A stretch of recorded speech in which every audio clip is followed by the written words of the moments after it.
ওয়ালাউ আন্না আহলাল কুরা আমানু ওয়াত্তাকাউ লাফাতাহনা আলাইহিম বারাকাতিন মিনাস সামাই ওয়াল আরদ।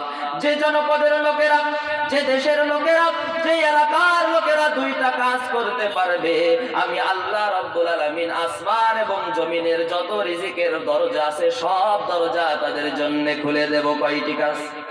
কয়টি কাজ? দুইটা কাজ। এক নম্বর কাজ হলো আল্লাহ রাব্বুল আলামিনের প্রতি ঈমান আনতে হবে। কার প্রতি? আল্লাহ রাব্বুল আলামিনকে, আল্লাহ রাব্বুল আলামিনের প্রতি ঈমান আনতে হবে। ঈমান হলো দুইটা কথার সাক্ষী। এক নম্বর হলো আল্লাহ রাব্বুল আলামিনের তাওহীদের প্রতি আমাদেরকে সাক্ষ্য দিতে হবে যে আল্লাহ রাব্বুল আলামিন এক, তার কোনো শরীক নাই, এবং জনাবে মুহাম্মদুর রাসূলুল্লাহ সাল্লাল্লাহু আলাইহি ওয়াসাল্লাম হলেন আমাদের নবী। সুবহানাল্লাহ, সুবহানাল্লাহ।